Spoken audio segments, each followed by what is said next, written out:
Maintenant, je vais passer à la troisième question. Et la troisième question, ça concerne la moyenne. Je vous la lis. Après en avoir rappelé la formule, donnez l'estimation du prix moyen théorique noté mu de la variable aléatoire. Donc la troisième question. La valeur moyenne théorique, c'est l'espérance mathématique.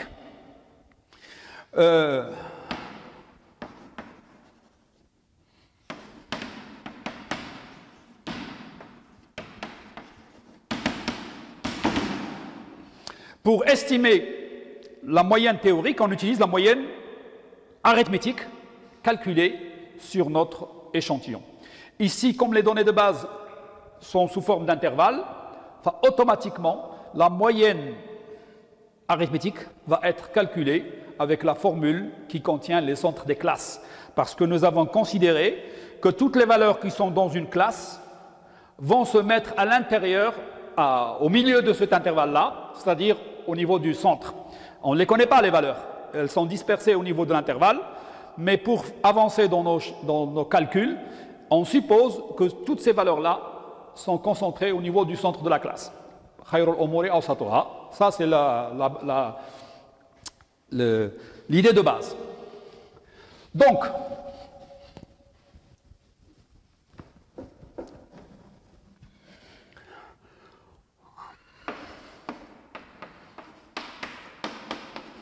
la seule formule qui est permise dans notre exercice, c'est celle qui contient NI fois CI. Donc, I égale 1, soit vous écrivez jusqu'à P si vous voulez, soit vous écrivez jusqu'à 6, parce que nous avons 1, 2, 3, 4, 5, 6 classes. Donc, de 1 jusqu'à 6, NI fois CI, et là, après,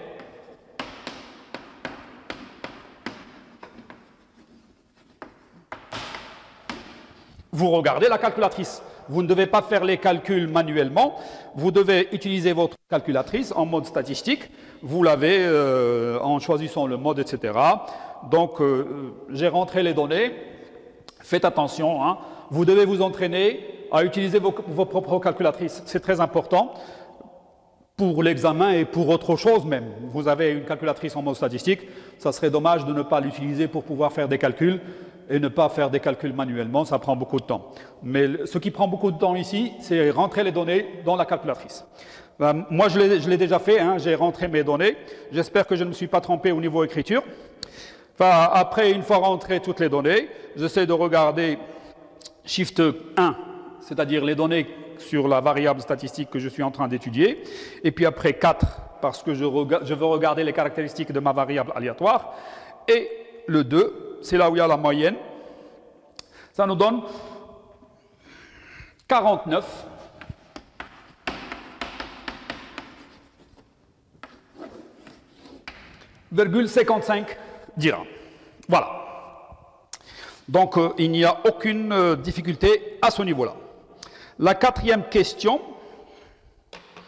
là, il y a un petit piège. On vous demande, après en avoir rappelé la formule, donc il faut toujours qu'il y ait une formule pour nous afin de dire est-ce que la personne connaît très bien son cours ou pas, donner l'estimation de la variance. Il faut faire très attention, ce n'est pas l'écart type, c'est la variance. Donc ici, l'estimation de la variance théorique sigma carré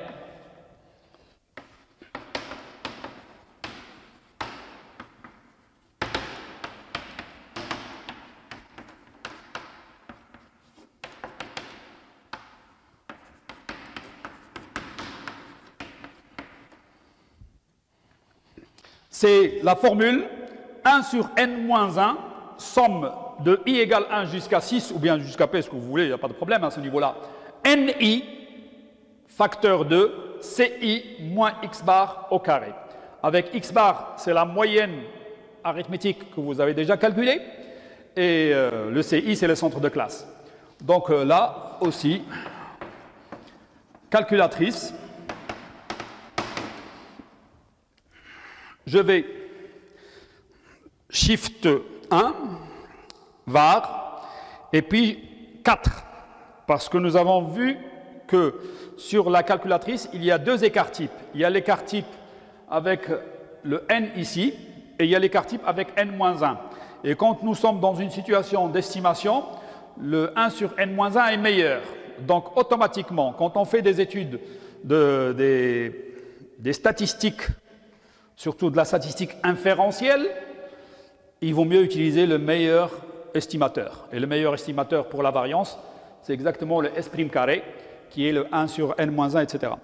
Donc, je vais dire 4, mais au lieu de mettre égal et de prendre la valeur, parce que ça, c'est un écart type, je vais élever au carré, avant même de sortir la valeur. Ça me donne 168,33. 168,33. Et là, il faut faire attention.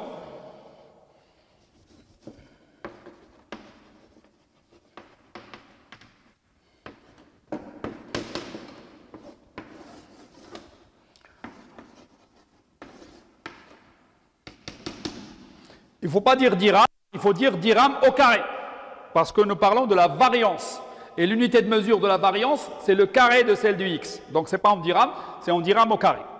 Ça ne veut rien dire en fait, dirham au carré, un dirham au carré, ça on ne sait pas. Mais bon, c'est pas grave. L'essentiel pour nous, c'est que la variance admet pour unité de mesure le carré de celle de x. Voilà, la quatrième question est faite. La cinquième, ça concerne l'intervalle de confiance. Bon, maintenant je peux effacer le tableau, j'en ai plus besoin parce que j'ai utilisé les valeurs qui sont à l'intérieur pour pouvoir faire les calculs.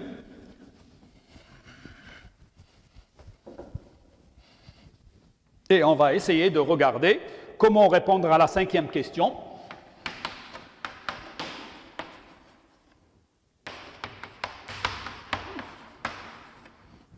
À 95, donner l'intervalle de confiance à 95%.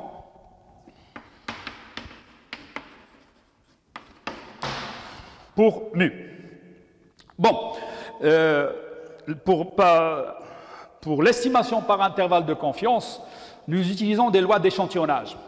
La loi d'échantillonnage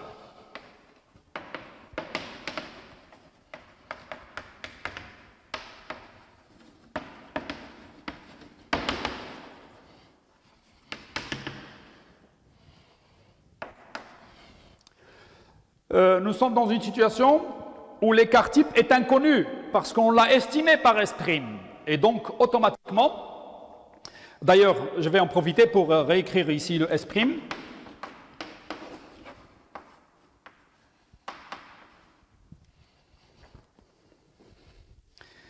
Là, je vais essayer d'avoir la valeur au niveau de S'. C'est 12,97 dirhams. Voilà. C'est cette valeur-là que je vais utiliser pour faire les calculs postérieurs. Donc, voilà.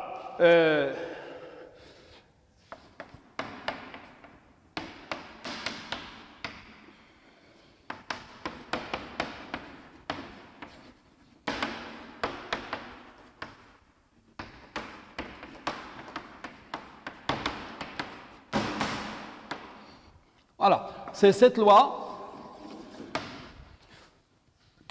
qu'on va utiliser, c'est la loi d'échantillonnage qui postule que x bar moins mu sur S' sur racine de n suit la loi de Student à n-1 degré de liberté.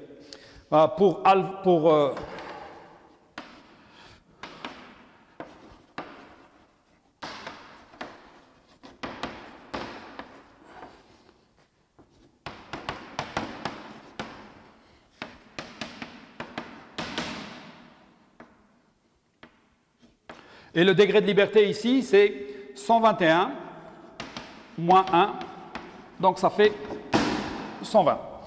Je prends la table.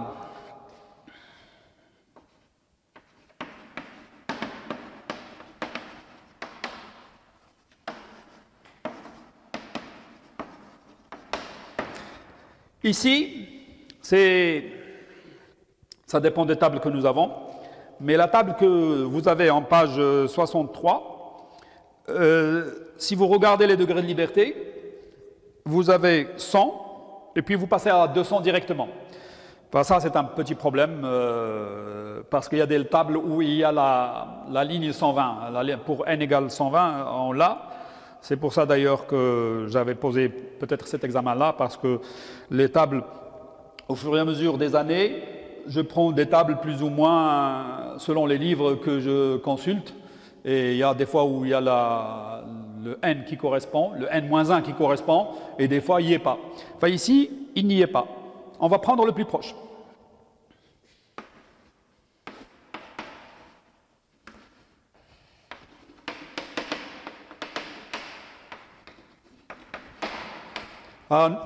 On est désolé, mais ce n'est pas grave. L'essentiel, c'est de pouvoir faire des calculs.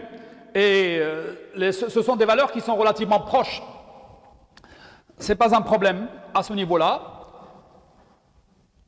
La table que nous avons ne donne pas 120, elle nous donne 100 et 200. 120 est plus proche de 100 que de 200. Donc je vais prendre la valeur qui correspond à 100.